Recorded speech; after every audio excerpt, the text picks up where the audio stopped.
Hi and welcome to the Movie Club. I'm JT. And I'm Rehana. Hi. This week we're talking about Korean drama Squid Game, which is the #1 series on Netflix and the first Korean language series to make that claim. 지금 이 자리에 계신 여러분들은 모두 감당할 수 없는 빚을 지고 삶의 벼랑 끝에 서 계신 분들입니다. With very good reason, right, JT? I'm only 2 episodes in and I'm absolutely loving it. It is fantastic. I binged the whole series, which I seldom do, I must admit. And it is an amazing series on a number of levels. But to take a step back, Squid Game was created by Hwang Dong-hyuk, a man who worked on this for a full 13 years before bringing it to screen. And I think you can really see that from the production design.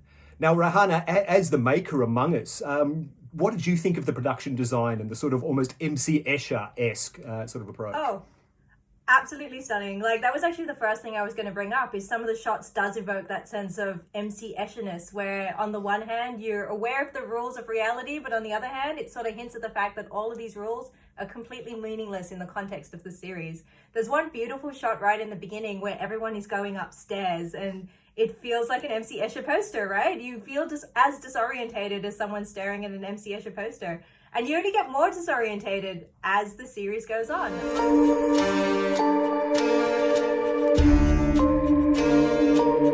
Yeah, a lot of the set design does beg a belief. On the one hand, in the beginning, they play a game called Red Light, Green Light, which I'm sure everyone has played a variant of that when they're kids. And they have this massive, creepy child doll that ends up murdering a bunch of people. But 무궁화 꽃이 피었습니다입니다. 그 옛날에 어릴 때 하던 거 말이야?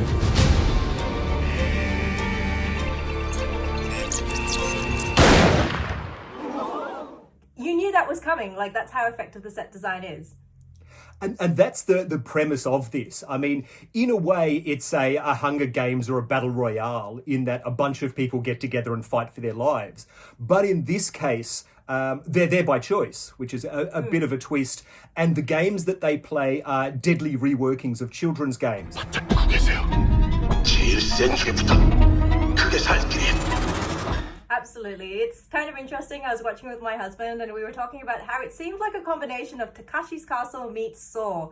And I think that's what makes the series so interesting to watch, because on the one hand, you have like the seriousness of the themes of death and, competitiveness and, people being in debt and having to fight for their lives in order to live their life in modern society. But then on the other hand, you have these childlike games that they're forced to engage in, making you question whether or not the games that we play in real life are the games that we should be playing. 게임에 참가를 원하지 않는 분은 지금 말씀해 주시길 바랍니다. In terms of costuming, it's absolutely amazing. They do a really good job of delineating between the people that are playing the game and the people that are orchestrating the game. And you're right, it's done to quite a horrifying effect. I'm not gonna lie, the first time we had those guys enter the screen with the shapes on their faces, I'm like, oh, so was this sponsored by a PlayStation? Like, what are they doing here? But on the other hand, when you think of it on a more meta level, as a gamer myself and someone that does seek to escape reality a little bit, playing games and playing those symbols is how you get by when things get really, really tough. And in this series, the games themselves are the outlet that people can use to escape their problems, which in this case is crushing debt. Did you feel any connection with the characters on a real level that made you want to keep watching, JT? I did, and the more I watched, the more connected I felt. I mean, due to the nature of the series, most of these characters are going to die. There is no easy out where everyone survives. So as you begin to really identify and even fall in love with these characters, it is painful and really emotionally upsetting at times to see them die. If someone's already finished Squid Game and you're looking for a bit more of the old ultra-violence, the Japanese equivalent is Alice in Borderlands, which follows a similar storyline, probably isn't as interesting stylistically or in terms of character development, but will definitely scratch that itch if you're still waiting for the next 13 years to end so that the next season can come out. Well, Squid Game is currently showing on Netflix. Rehana, do you recommend it?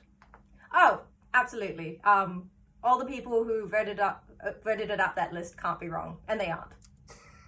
Yeah, look, this may not be for everyone. There is a lot of violence to it, and you do need to read subtitles, although there is a dubbed version, I must admit. If you do want to watch it dubbed, you can, although the mouths, I got to admit, still bother me. But look, it is fully worth a look. I think if you are a fan of stylistic drama, and look, if you want to participate in the conversation, because everyone's going to be talking about Squid Game for the next month or so, it is the show of the moment. So check it out and form your own opinion.